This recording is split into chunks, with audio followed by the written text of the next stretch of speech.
Hey, welcome back to Suburban Protector. I'm Mike Caneur. I want to tell you about something I watched happen at a range a while back.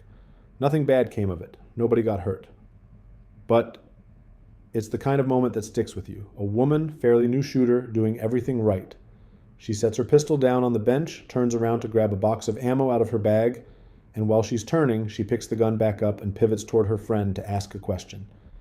And in that half second, the muzzle of that pistol swept right past the guy standing 2 lanes over. She had no idea. She was being polite. She was answering a question. And the range safety officer was already walking toward her before she finished the sentence. That's what we're talking about today. The 180, the 180-degree rule. And why, out of every rule on a range, this is the one nobody negotiates on. So let's start with what it actually is, because I think a lot of people here watch your 180 and just nod along without anyone ever really explaining it. Picture an invisible wall. It runs left to right, straight through the firing line, and it cuts the whole range into 2 halves. There's the downrange half, where the targets and the backstop are. And there's the uprange half, which is everything behind you. Other shooters, staff, the parking lot, people. Your muzzle lives in that downrange half. Always. It does not cross that line. Not when the gun is empty, not when the safety is on, not for a second while you turn around to say something, and here's the part that trips people up. That line does not rotate with your body. If you spin around, the line stays exactly where it was. It's fixed to the range, not to you. It also applies vertically, so pointing a gun straight up in the air isn't a loophole. Now, why is this the rule that gets 0 tolerance? Because a range is a piece of engineering. Somebody sat down and designed that facility around the assumption that every round fired there is going into that downrange arc. The berms, the backstop, the bullet traps, and the ceiling and the walls, all of it exists to catch rounds inside that arc. That's the whole design. The moment a muzzle points outside of it, you are aiming at a part of the world that was never built to stop a bullet. And it doesn't matter that you didn't mean to. Physics doesn't care about your intentions. This is why in competitive shooting, if you break the 180, you're done. Immediate disqualification. Doesn't matter if the gun was loaded, doesn't matter if you're winning, doesn't matter if it was an accident. You go home. And I actually think that's the right call, because the whole point is that the standard can't have exceptions, or it stops being a standard. Okay, so let's get practical. How do people actually break this rule? Almost never on purpose. That's the thing I want you to hear. In all the times I've seen it happen, I have never once seen someone do it deliberately. It happens in the boring in-between moments, the moments where you stop thinking about the gun because you're thinking about something else. Number 1, by a mile. Turning to talk to somebody, you've got the gun in your hand, someone says your name, and you turn. Your whole body turns and the gun comes with it. 2, you drop something, a magazine, an earplug, your phone. You bend down to grab it, and your gun hand rotates right along with your torso. 3, you get a malfunction. The gun doesn't go bang, and your instinct, your very human instinct, is to bring it up close to your face and look at it. Turn it sideways. Peer into the chamber. And now that muzzle is pointing somewhere it shouldn't. 4, holstering, especially if you're using a shoulder holster, a cross draw, or small of the back. Those carry positions are, by design, going to sweep the muzzle across something during the draw or the reholster, which is why a lot of indoor ranges won't let you draw from a holster at all. And 5, just walking around, moving from one station to another with a gun in your hand instead of bagged or holstered. Notice something about that list. Not one of those is a knowledge problem. Every single person in those scenarios could have recited the 180 rule to you perfectly 5 minutes earlier. It's a habit problem. And habits don't come from reading, they come from reps. I want to connect this to something bigger for a second. The 180 isn't some weird range-specific invention. It's just a concrete version of a rule you already know. Never point a firearm at anything you're not willing to destroy. That's rule number 1. Everywhere. Forever. The National Shooting Sports Foundation puts it as, always keep the muzzle pointed in a safe direction.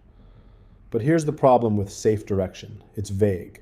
Safe, according to who? Safe compared to what? 2 people can look at the same room and disagree about what's safe. So the range takes that judgment call away from you. It says, here's the line. Downrange of it, always. No interpretation required. And the other fundamental rules stack right on top of it. Treat every gun as loaded so you never get sloppy just because you think it's empty. Finger off the trigger until you're on target, so that when you're startled by dropping something, a flinch doesn't become a discharge.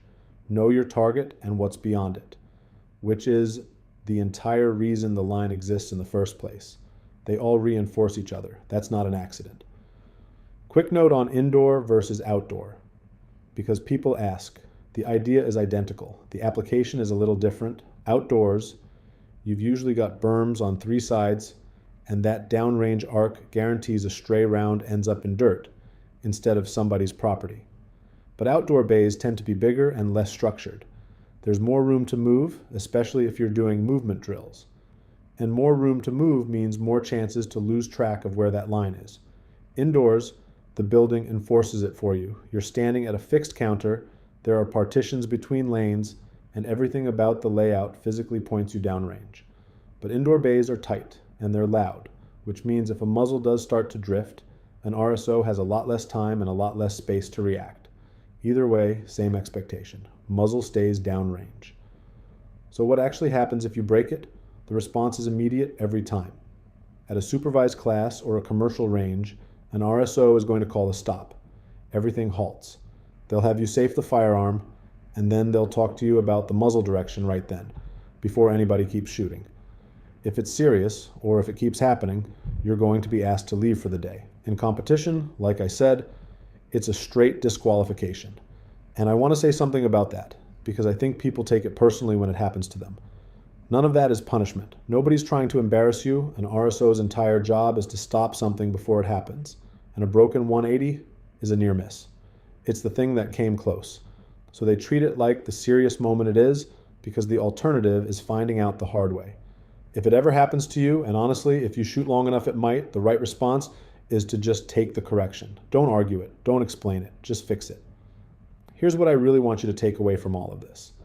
Knowing the rule and following the rule are 2 completely different skills. The shooters I've seen who never come close to breaking the 180 are not the people who memorized it best.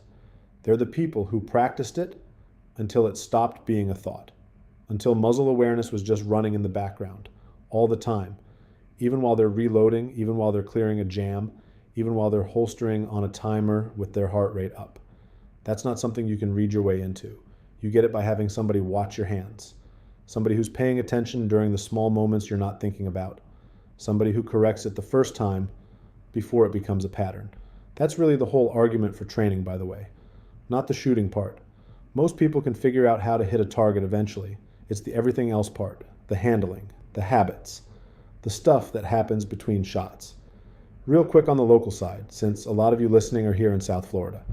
Range rules in Florida aren't dramatically different from the national standard, but the details do vary place to place. Palm Beach County's got a mix of indoor commercial ranges, outdoor clubs, and private training facilities, and each one posts its own rules layered on top of the fundamentals. So etiquette at a range in Boynton Beach might look a little different from a club range out in Okeechobee or an indoor bay in Wellington. Read the posted rules. And if you're not sure where the line is at a range you've never been to, just ask before you unholster. I promise you, any RSO worth anything would rather answer that question than deal with a safety call 10 minutes later. Nobody's going to think less of you. If anything, they'll think more of you. And if you're working toward a Florida concealed weapon license, the state does require you to demonstrate competence with a firearm through one of a few approved paths, including a course from a certified instructor. Those requirements can change, so verify the current details with the state or with a local instructor rather than trusting an article you read somewhere, including this one. So, to bring it home. The 180-degree rule sounds almost too simple to talk about for 20 minutes. An invisible line. Keep the muzzle on one side of it. That's it. But it stops being simple the moment you're the one holding the gun and somebody says your name, or you drop a magazine, or the gun doesn't go bang and you want to look at it. That's the gap. And the only thing that closes it is doing it under supervision enough times that it stops requiring a decision. If you're here in Boynton Beach, Palm Beach County, Port St. Lucie, Stuart, Wellington, or Okeechobee, and you want to build these habits right from the beginning, that's what we do at Suburban Protector.